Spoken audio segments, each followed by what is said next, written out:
up, folks? So my team and I have developed a quiz, and it is, could I be a better instructional designer? This quiz comes from something that has really helped us as practitioners, which is human-centered design. So it's a bolt-on methodology or approach or process to how we solve business problems using instructional design. Now, the quiz link is in the description, so if you want to just go and do it, go click the link, it's free, go take it. Or if you want to watch it, I'm going to go through the questions and give you some of the feedback here. So let's check it out and see, taking the quiz. Hello, awesome human.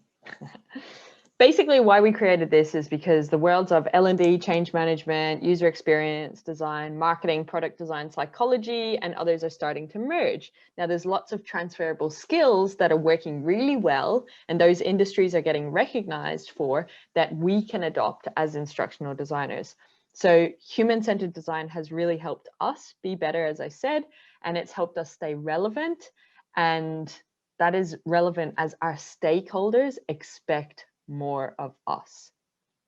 So human-centered design, if you haven't heard us banging on about it enough yet, is about putting learners at the heart of your solution. So traditionally, you can be given content or PowerPoint slides and said, go turn this into something. But really, it's about spending that time up in the analysis to understand the true problem that you're trying to solve. And what does that mean in the context of the learners that will interact or undertake your learning experience? And this is basically a game changer as you start to try and meet project goals, move the needle, and improve employee performance or change behavior, not just deliver information-based courses. Okay, so this quiz is around identifying opportunities to improve your skills and processes, and it includes tips and further learning too. So yeah, you can go do it. As I said, links in the description, or I'll go through it here. Question 1 of 9. Is your project's goal always specific enough that you know exactly what to do at each step of the solution you are creating? Yes or no?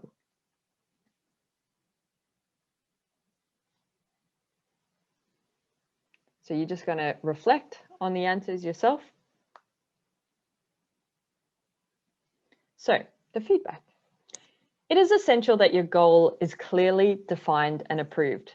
So we hold a creative conversation. We actually have a YouTube video on that if you want to go learn about the questions we ask. But we hold a creative conversation to generate a goal, which we call a success statement. Your success statement should reflect what you would see in the future if the project's goal was met. Next question. Basically, if you hit yes for any of these, you're good. There's contextual feedback for each of them. If you hit no, maybe take a note. That's something that you want to improve on yourself, and the tips are in the feedback. Kathy Moore actually has a blog as well, which is around how to write an effective business goal. And she has a little formula. I feel like that is really, really good. That's where I first learned, actually. All right, question 2. Throughout the life of the project, are your stakeholders always aligned to the project's goal? Yes or no? It's a good idea to co-create your project goal with your stakeholders. It's really helpful to have anybody that can say no at any point in the project as part of the conversation when you create and approve the project's goal. This helps to make sure you are solving the right problem and that everyone is committed to where you are headed. It's also helpful for when people want to make changes, and we all know that happens. Ask, please help me understand how this change will help us meet the project goal. This helps you make sure that the change will help you move towards meeting the project's goal. Question 3. Do you always seek to understand the learners you are designing the solution for? Yes or no? Be curious, my friends. Your role is to extract information. To be effective, you need to develop solutions that align with the people that you are designing for. Amen. By creating solutions that speak to and meet your learners' needs, you are better able to meet business goals. Imagine that. Your learners themselves are the levers for change. Only trusting your stakeholders' opinion as the guiding truth may mean you do not achieve the project's goal, change behavior, and/or create an effective solution. Bum, bum, bum. If you cannot gain access to your learners, that's okay. Activities can be based on assumptions and/or research, allowing you to empathize to a certain extent without jumping in and designing something for them without considering them at all. At the very least, we recommend that you create a persona. You can Google that, which you can learn more about. Oh, we have a YouTube video on it as well in our human-centered design playlist. But Google for templates. Question 4. Are you ready? We're almost at the halfway point. Do you always seek to understand why your learners are not currently meeting the project's goal? Yes or no? Understanding your learner is crucial. Understanding your learner will enable you to deliver a solution that makes a difference to your project's goal and creates enthusiasm and buy-in to solve it. Consider whether learners feel motivated to support the project's goal. What learners find challenging, which stops them from meeting the project's goal. What actions and decisions learners can specifically do to contribute to the project's goal.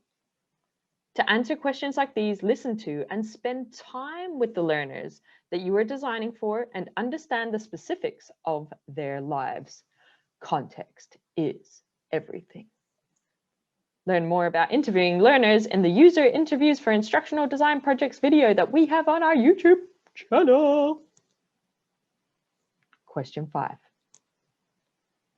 Do you know how to communicate why the solution you create is important to your learners so that they want to complete it? Yes or no? Communicate why your learner will benefit from your solution. Understanding your learner helps you frame the solution in a way that resonates with them so they are better motivated to care about your solution. Learner interviews are a way to find out what motivates your learners. When you have the information, you can structure your solutions framing with the following approach. An attention grabber. Number 1, an attention grabber. 2, impact. Number 3, expectations. And number 4, support. We basically have a blog on this and we use it to write animation scripts. So have a little Google about that if you want to see it applied to how we wrote an animation script. Question 6 of 9. We're coming in for the final corner now. Do you believe that training is not always the solution? Yes or no? Yeah, sometimes training's not the answer. Consider viewing the problem from 4 lenses: the environment, so that's where people are working, the culture that exists, knowledge, motivation, and skills. This uncovers more about the problem, such as if it's a cultural issue, and will guide the solution that you do and do not create. Question 7. Relevant to the project's goal. Do you always know how to identify the need to know information rather than the nice to know information? Yes or no? Eliminate the nice to know. Consider the actions and decisions learners can specifically do to contribute to the project's goal. Running an empathy map activity is great for this, as it allows you to identify what learners would say, do, think, and feel when they've reached the desired state that aligns to the goal. You can learn more about empathy maps on our YouTube channel. We have a video about it. Question 8. How are you feeling? shake it off, probably sweating now, thinking about all the possibilities and the cool things that you're going to do as an instructional designer now as a result of the tips and insights that we've shared so far in the quiz. Get ready, people. All right, question 8. Do you have a process for brainstorming the most appropriate solution to achieve your project's goal? Yes or no? Create contextual solutions. That's our tip. Divergent and convergent thinking are a way to consider all the possible and appropriate solutions. There are many activities that you can undertake to challenge yourself to think differently and design the most effective solution. You can Google brainstorming activities, or you can watch our YouTube video on how to conduct creative brainstorming. And the final question, question 9 of 9. Thank you for staying this far. I hope you're enjoying this time with me. It's very reciprocal. You're just enjoying my humor and expressions and all that random stuff. I know you are. Thanks. I'm just gloating now and pretending that you're in front of me. Okay. Anyway, stick to the script is what I've just got from that on reflection. Do you get feedback from your learners on the work that you complete? Yes or no? Get feedback that helps you create a better solution. It's a great idea to get people you are designing for to provide feedback throughout your process. Prototyping is a good way to do this. Your prototype should be a representation of your end solution. For example, a storyboard or a mock-up interaction. It doesn't need to be perfect. Its intent is to give learners an idea of the solution that will help them to achieve the project's goal. It should be as close to the real solution as possible, whilst not going overboard with the details. You do not want to waste time or become emotionally attached to a solution before it's approved. The feedback that you receive from learner testing should be taken seriously. Potentially you receive great feedback and the prototype that you created is fit for purpose and solves your project's goal. That's great. This means that you can create your solution based on the prototype. You may have received consistent feedback for improvement or suggestion to alter parts of the prototype. Make sure that it is in consultation with your project lead, project team, or stakeholder, depending on your situation, that you action this. Alternatively, the solution may not be fit for purpose. There's no shame in this. It's just part of the process, and it should be viewed as a win for the project, as you have not put wasted time and effort into proceeding with something that does not help you achieve your goal. What is important is that you get it right for your user. Congratulations, you have completed the quiz. Hopefully our feedback has allowed you to take some tips and get some further learning and just a different perspective. I've got some Become a Better Designer, Instructional Designer resources thingy. So if you answered no to any of the questions in the quiz, we believe there is opportunity for you to improve as an instructional designer by adopting a human-centered design mindset and approach. Here are some of the resources as a starting point to learn more about human-centered design and how it may help you to become a better instructional designer. It definitely has changed how we do things at Belvista Studios. What have we got? Oh, number 1, courses. So invest in yourself. We've got blended learning experiences where you get coaching. If you're like me, you can come hang out with me and the team. And we give you coaching with your peers. There's an online course. There's a playbook, which is basically the process from start to finish. And you apply it to a project that you're working on. If you don't have a project, that's also cool.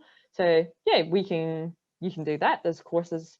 Just check the link in the description. You'll find all this stuff. What else have we got? YouTube videos. I did mention the playlist. We have a human-centered design specific playlist for instructional designers, so go find that. And we share a lot of the concepts and approaches there, some specific videos that may spark some inspiration for you. Is the value of involving your end user in the design process. That's the name of one of them. A human-centered design project unpacked is another one. We have the deep dive user design tips. We have human-centered design tips, and we have 2 problem-solving techniques. So there's some videos just if you want to go search on YouTube. And the last thing is we have a case study. So we did an induction, we applied human-centered design to that induction, and that case study is free on the Creator Hub, and you can learn how we applied it to a project. So yeah, hope that this quiz has been fun. Thank you for sharing this time with us. Thanks always for choosing to learn with us. We really appreciate it. We appreciate all the love that you share. Reflect, create your little action plan. How are you going to transfer any of the things from this quiz into your own practice? And don't be selfish. If this has added value to you, let us create a better world by you sharing this video with someone else that should take the quiz. Because when we're better instructional designers, we create better learning solutions. We create human beings that are better as a result of them doing our solutions. Those human beings are role models for other human beings. And this ripple effect creates a better world. So we're in a very important and powerful position. So please share the stuff that adds value so that we can create better instructional designers in our industry. Thanks for choosing to learn with Belvista Studios. We appreciate you.